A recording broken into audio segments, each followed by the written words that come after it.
안녕하세요. 한의학 박사 정은아 원장입니다. 오늘은 성조숙증 증상과 치료에 대한 핵심을 말씀드려 볼까 합니다. 부모님들께서 가장 궁금해하는 것들만 쏙쏙 뽑았으니 집중해 주세요. 1. 성조숙증이 정확히 뭔가요? 성조숙증은 여아 만 8세 이전, 남아 만 9세 이전에 2차 성징이 나타나는 것을 말하는데요. 가끔 초등학교 5, 6학년 딸아이가 가슴이 자꾸 더 나오는 것 같다면서 성조숙증 문의를 하시는 부모님들이 계십니다. 초 5, 6학년 정도면 만 11에서 12세 정도니까 가슴이 나오고 또 가슴 발달의 진행이 꾸준히 되는 건 당연한 상황입니다. 물론 그 아이가 만 8세 이전부터 가슴이 발달해 왔다면 성조숙증이었을 수 있지만 초등학교 5, 6학년 나이에 처음 병원 방문을 하면서 가슴 증상만 호소하는 거라면 성조숙증 진단을 내릴 수는 없습니다. 다시 정리할게요. 성조숙증은 여아 만 8세 이전, 남아 만 9세 이전에 2차 성징이 나타나는 것을 말합니다. 또 여아 만 8에서 9세 사이, 남아 만 9세에서 10세 사이에 나타나는 2차 성징은 빠른 사춘기라고 해서 정기적인 추적 관찰이 필요하고 상황에 따라서는 치료가 필요할 수도 있습니다. 옛날에도 성조숙증이 있었나요?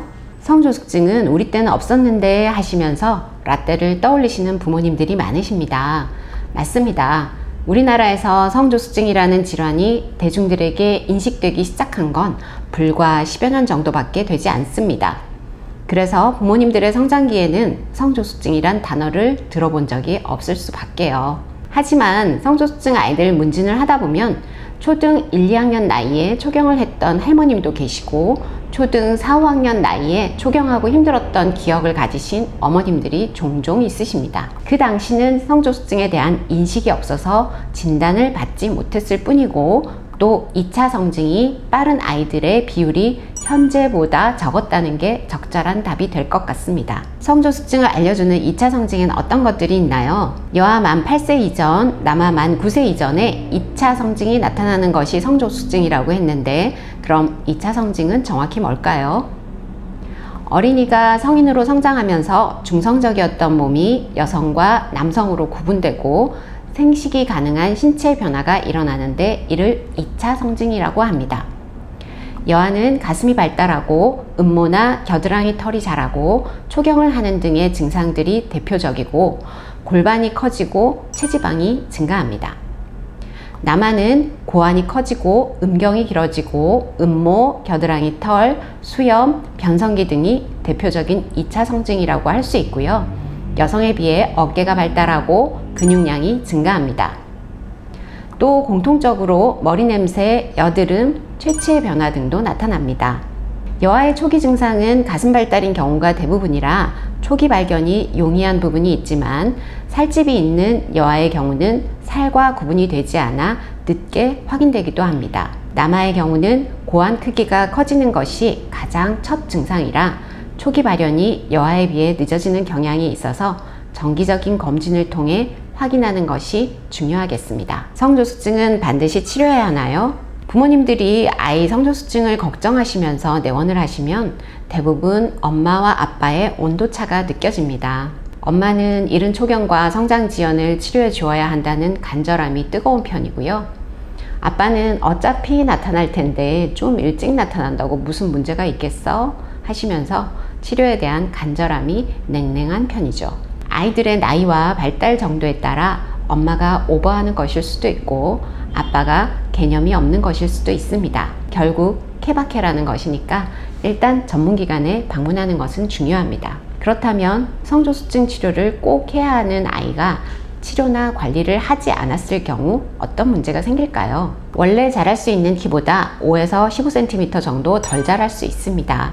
그나마 원래 자랄 수 있는 키가 아주 장신일 경우에는 덜 자란다고 해도 남녀 성인 평균 키에 가까울 수 있지만 원래 자랄 수 있는 키가 남녀 성인 평균 키 정도였다면 최종 키는 많이 작아질 수 있습니다. 또 성조숙증 환아의 80에서 90%가 여자아이들인데 여아들은 남아들보다 2차 성징이 눈에 띄기 때문에 친구들과의 비교를 통해 부끄러워하거나 위축되어 자신감, 자존감이 떨어져 문제가 되기도 합니다. 특히 여아들의 초경이 만 10세 이전일 경우에는 스스로의 몸이나 위생을 돌보는 게 아직 미숙해 부모님과 아이가 모두 불편을 겪거나 친구들에게 놀림을 받기도 합니다. 최근에는 이른 초경이 성인 건강에 미치는 영향에 대한 연구들이 다양해지고 있습니다. 초경을 빨리 한 만큼 폐경이 빨라질 수 있고 또 유방암, 난소암, 자궁암 등과 같은 부인과 질환의 발생률을 높인다는 건 이제 많이들 알고 계시는데요. 뇌졸중, 심근경색, 담석증, 치매 등과 같은 질환과의 연관성도 밝혀지고 있는 상황입니다. 정리해 보겠습니다. 최종 성인 키의 손실, 어린 나이에 생활상의 불편, 정신적인 불안과 위축, 암, 심혈관 질환 등과 같은 성인병 이환율 증가 등이 성조숙증이 관리나 치료되지 못했을 때 겪을 수 있는 문제점들입니다.